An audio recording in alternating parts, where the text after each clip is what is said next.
अम्मी जान, आइए देखिए तो भाईजान और भाभी आ गई। आइए उनका स्वागत करते हैं। अरे अरे, मैं और तेरी भाभी जान आई नहीं कि तूने पूरा घर सिर पर उठा लिया। भाईजान बात ही ऐसी है, और भाभी जान आपको आने में कोई तकलीफ तो नहीं हुई? नहीं मरियम बाजी, ये हमें महफूज तरीके से लाए हैं।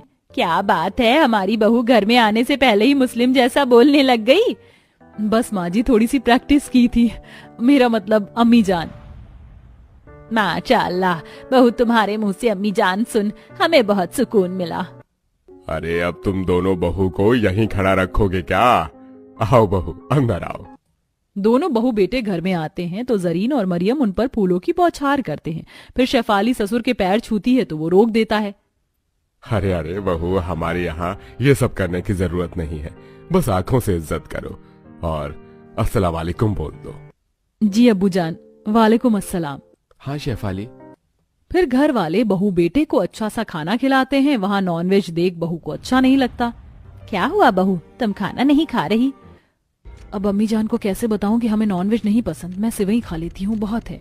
अम्मी जान, मुझे तबीयत कुछ ठीक नहीं लग रही है, मैं बची हुई सिवई अपने कमरे में खा लेती हूँ। आप सब अच्छे से खाना खा लीजिए। ठीक है बहू। अच्छा, हम बहुत खुश हैं तुम हमारे घर की बहू बन गई हो और हमारे बेटे फैजल की पसंद से यहाँ आई हो। परसों से हमारे यहाँ रमजान शुरू है। रमजान पूरा 1 महीने का है, तो तुम्हें सुबह जल्दी उठकर पकवान बनाने हैं, पर 1-2 पकवान नहीं, कम से कम 10 पकवान तो बनाना। वो क्या है ना, सुबह हमारी सहरी होती है। क्या 10 पकवान? हे भगवान, अब मैं सुबह जल्दी उठकर 10 पकवान कैसे बनाऊंगी? और पता नहीं इनके 10 पकवान कैसे होंगे, मुझे तो यहाँ का कोई रीति रिवाज भी नहीं पता। क्या हुआ बहू, क्या तुम्हें कोई ऐतराज है?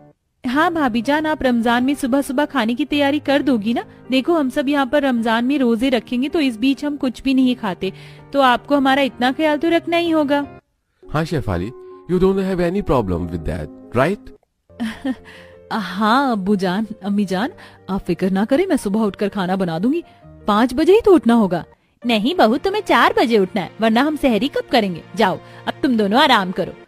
ये सुन शेफाली टेंशन में आ जाती है और वो अपने पति के साथ कमरे में आराम करती है। रात को 12 बजे टेंशन से उसकी आंखें खुल जाती हैं। हे भगवान, थोड़ी ही देर में उठकर मुझे खाना बनाना पड़ेगा और मेरी कमबख्त नींद भी पहले ही खुल गई। 10 पकवान बनाने में तो लगता है मुझे आज नानी याद आ जाएगी। सो जा शेफाली, सो जा। क्या हुआ शेफाली, सो जाओ ना। कैसे सो जाऊं फैजल, 2 घंटे बाद उठकर सहरी भी तो बनानी है। अरे बाबा, अभी नहीं, कल से रमजान शुरू है, तो तुम्हें कल जल्दी उठना है, आज आराम करो। क्या सच में? मुझे तो आज से ही टेंशन होने लगी थी। ठीक है, फिर मैं सो जाती हूँ।